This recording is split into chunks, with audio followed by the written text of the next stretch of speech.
Hello aliens. આજે અમે આવ્યા છીએ ભેંસો ચરાવવા.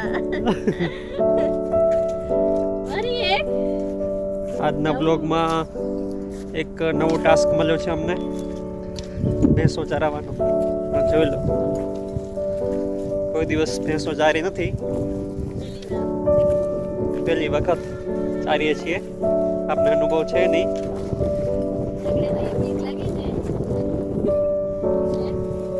20-25 ભેંસો છે બધી એકદમ શાંત, કોઈ તોફાની છે નહીં, એટલે વાંધો નથી આપણે.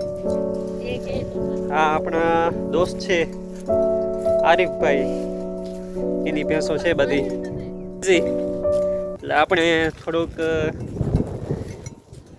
ટાઈમ ચારવામાં આવી ગયા છીએ. ચલો,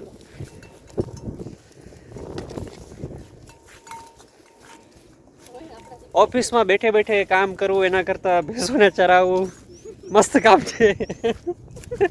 કઈ માથાકૂટ જ નહીં. જોજે કઈ ખાઈને જ મસ્ત કામ હે, એકવાર કર્યું ને આયો. કાં પસંદ નથી? ચોમાસા મને આવશે તો ખબર પડે, વરસાદ ચાલુ હોય તો એ કરાવશે. હા, ઈ જ્યારે કરવું પડે, બધું કામ કરવું પડે તો ઓખું આવે. રોજ કરવું હોય તો ઓખું આવે, ક્યારેક વાંધો ના આવે, હે ને? હા, તો પહેલી વાર આવ્યો એટલે એવું લાગે છે. નવું હે એટલે મજા આવે રી. હા, મેન તો ઈ છે ને, ગુલામી એકદમ બંધાઈ જાય, જવું પડે.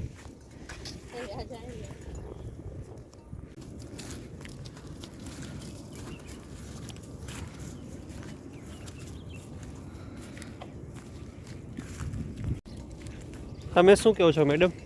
તબેલો કરવો જોઈએ? ના કરવો જોઈએ. કેમ? ગુલામી કેટલી હે, ટાઈમિંગ કેટલું સાચવવાનું, સવાર સાંજ, પછી આખો દિવસ એને ફરાવાનું, પછી ટાઈમ ઉપર પાડું એને પાણી દેવાનું, પછી એને ખવડાવવાનું. ઘણું અઘરું હોય. ઘણા બધા માણસો હોય ને તો કરવાનું.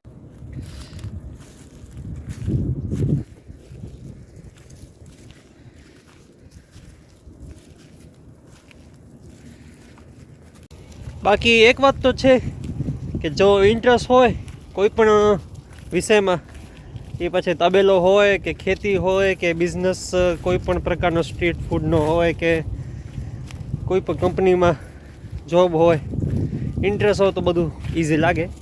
બાકી ઇન્ટરેસ્ટ ના હોય તો બધું અઘરું લાગે. તો જેમાં ઇન્ટરેસ્ટ હોય એ જ કરવાનું, અને એ જ કરવાથી જ પોતાને સુકૂન મળે.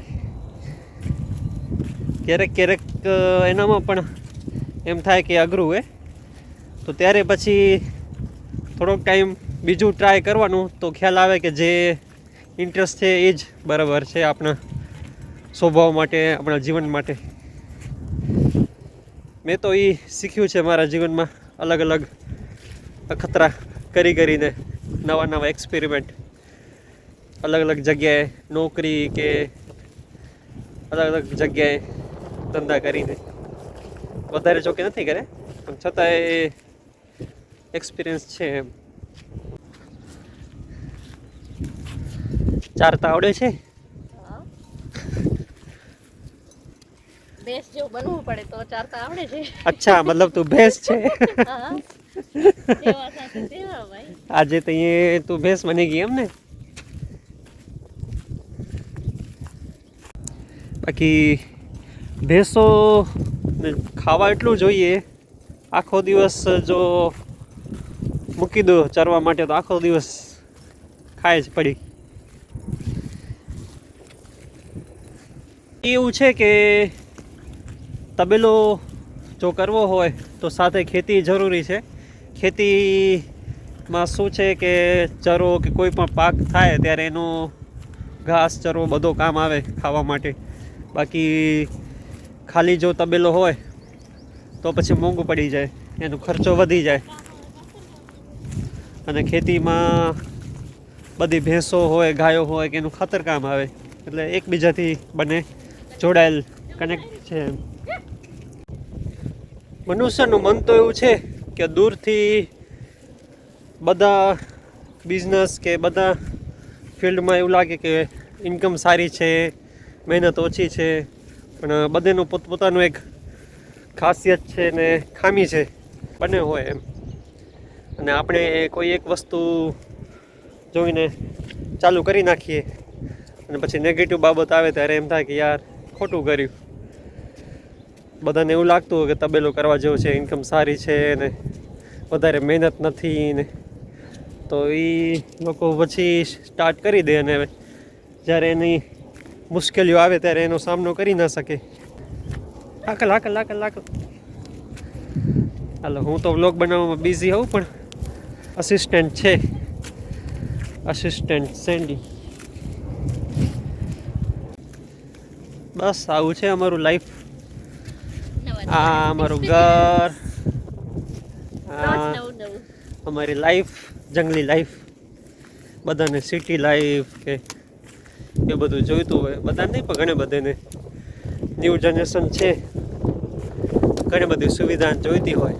પણ અમે બંનેનું એવું છે કે થોડુંક નેચર સાથે કનેક્ટ, ઓછી સુવિધા, બસ જાનવરોની આસપાસ, નેચરની નજીકની લાઈફ, શાંતિ હોય, ફ્રીડમ હોય, એ વધારે પ્રાયોરિટી છે અમારી. બધાને ના ગમે, જેનો જેવો સ્વભાવ હોય એને એ જ કરવું જોઈએ, કોઈને નકલ ના કરવી જોઈએ.